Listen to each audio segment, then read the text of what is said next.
Luís XVI, no final das contas, não quis baixar a cabeça para esse movimento que estava ocorrendo na França e achou mais negócio afirmar sua superioridade e arquitetar um plano para tomar o poder de volta.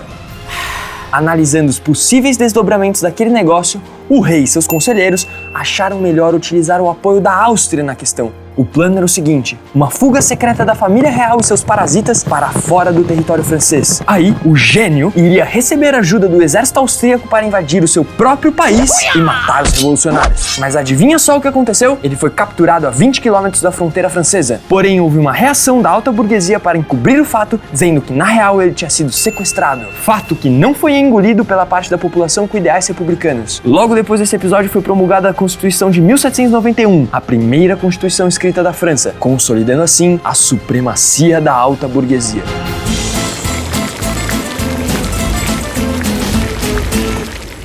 Quando em 1791 a Assembleia Legislativa começou a funcionar como previsto na Constituição, a burguesia se viu com o poder real de solidificar definitivamente a sua influência no poder do Estado francês, já que a maioria esmagadora dos deputados eram burgueses. E é nesse exato momento que o termo generalizador burguesia começa a entrar em colapso, uma vez que essa classe denominada burguesia não era nada homogênea, e suas diferentes partes defendiam projetos quase que opostos. Em outras palavras, rolou uma disputa interna entre grupos burgueses para ver quem que ia dar as cartas. Essa disputa foi travada na sua maior parte entre os girondinos e os jacobinos, que, colocando de um jeito simples, eram respectivamente a alta burguesia e a pequena burguesia. Os girondinos eram conservadores. Eles queriam manter a monarquia. E como já se encontravam bem confortáveis com a situação política na França, leia-se, estavam mandando na parada, viam com bastante medo o aumento do poder popular na França. Já os jacobinos tinham ideias bem mais radicais. Eles queriam se livrar da figura do rei e instituir uma república, mas não qualquer república. Eles almejavam construir um sistema político que realmente garantisse a igualdade social na França. Nas palavras de Hobsbawm, eles estavam prontos para continuar revolucionários até e mesmo além do limiar da revolução antiburguesa. Esse pessoal estava preparado para abrir mão até dos próprios ideais se isso fosse garantir a igualdade social na França. E já que eu toquei no ponto dos jacobinos, eu preciso falar de três caras: Robespierre, Marat e Danton. Robespierre era um advogado de província, mas ele tinha uma retórica incrível. Ele falava muito bem, e naquele momento era como se ele fosse a voz da revolução. Jean-Paul Marat era um médico, só que na real ele escrevia um jornal chamado Amigo do Povo. E por esse jornal ele veiculava as ideias jacobinas, ideias bem mais radicais, bem mais revolucionárias. Além de críticas escancaradas ao Luís XVI, à monarquia e aos próprios girondinos. Se Robespierre era a voz da revolução, Marat era com certeza a escrita da revolução. Já o Danton era um cara mais moderado. Apesar de ter uma opinião forte quanto ao futuro da França, ele não poderia ser classificado como um exaltado, assim como o Marat e o Robespierre. Mas enfim, voltando para a consolidação do poder burguês. Os girondinos achavam que o melhor jeito de eliminar a nobreza contra-revolucionária e unir o povo francês era travar uma guerra de mentirinha contra uma nação estrangeira. Assim eles poderiam, com a sua autoridade e liderança, emergir vitoriosos e blá blá blá blá blá. Mas isso sem se esquecer do fato de que eles iriam lucrar bastante com uma guerra, já que eles iam fornecer roupa, armamento e todas essas coisas para o exército, né?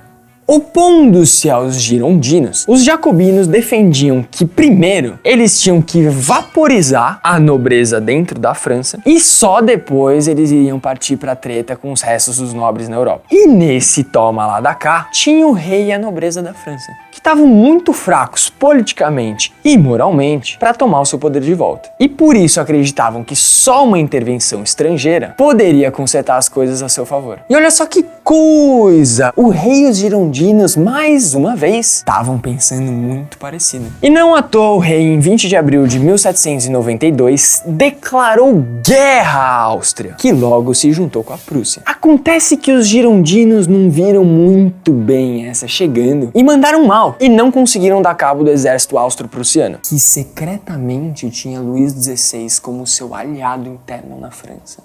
Essa inabilidade política e militar resultou na invasão do próprio país deles. Meio bad, né? E essa invasão de fronteiras gerou insatisfação popular. E essa insatisfação popular gerou um sentimento antimonarquista pró-republicano. E assim a figura do líder jacobino Robespierre foi começando a ganhar destaque. No dia 9 de agosto de 1792, foi instaurada a Comuna Insurrecional. E foi essa comuna que comandou, um dia após a sua criação, uma invasão do Palácio do Rei. Mas o nosso mago das fugas vazou dali procurando abrigo na Assembleia, que era dominada pelos girondinos. O que aconteceu ali foi o seguinte: basicamente o rei foi destituído ou suspenso, de acordo com os girondinos, e para substituir o rei foi criado um conselho executivo temporário, que logicamente era dominado pelos girondinos, que logicamente era dominado pela alta burguesia. Em contrapartida a esses acontecimentos não tão favoráveis assim à comuna, ela acabou exigindo que fosse criada posteriormente uma convenção. Convenção essa eleita por sufrágio universal, com o objetivo de futuramente formar uma nova Assembleia Constituinte e decidir o destino de Luís XVI. Em outras palavras, o que os jacobinos queriam é que, em primeiro lugar, a Constituição de 1791 fosse mudada para ficar um pouco mais igualitária. Em segundo lugar, eles queriam redefinir qual seria o papel do rei nessa nova sociedade francesa. Só que se passaram alguns meses até essa convenção de fato acontecer. E nesse meio tempo, a Comuna Insurrecional fez várias fitas. Sob a desculpa de salvar e aprofundar a Revolução Francesa, eles conseguiram aprovar a criação de um tribunal criminal extraordinário para julgar crimes de contra-revolução. Esse tribunal, gente, executou pessoa pra caralho. Foi sangue pra todo lado. Institucionalizou a prática da violência organizada ou terror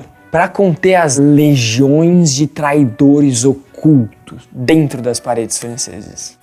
Foi hardcore o bagulho. Eu tenho que ressaltar também que nesse meio tempo, a Comuna Insurrecional também conseguiu, no dia 20 de setembro de 1792, conter o avanço das tropas austro-prussianas no território francês.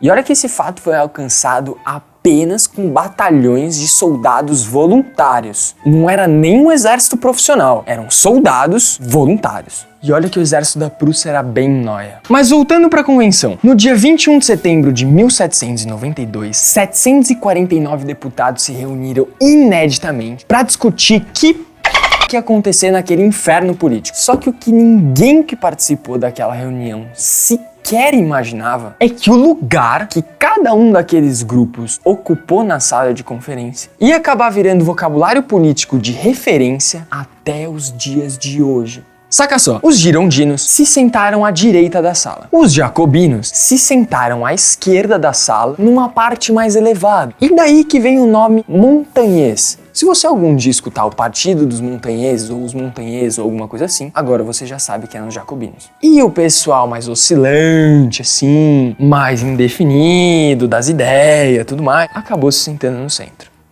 Percebeu? Até hoje, a gente usa direita para falar de um cara conservador, reacionário.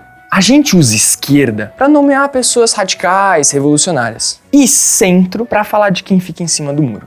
Bom, nessa primeira reunião da convenção foi decidida por unanimidade que a monarquia ia ser abolida e que uma república deveria tomar o seu lugar. Da hora, né? Certo, até aí os caras estavam concordando. Mas e depois disso? E agora? Já que você decidiu que você vai terminar com a monarquia, o que você vai fazer com o rei? A real é que os girondinos até queriam revolucionar. Só que eles não queriam fazer concessões ao povo e nem agir ilegalmente, de acordo com a Constituição de 1791, que favorecia eles. Enquanto os montanheses, ou jacobinos, como você preferir, queriam mobilizar o povo e dane-se o resto. Nas palavras de Robespierre, não se pode desejar uma revolução sem uma revolução.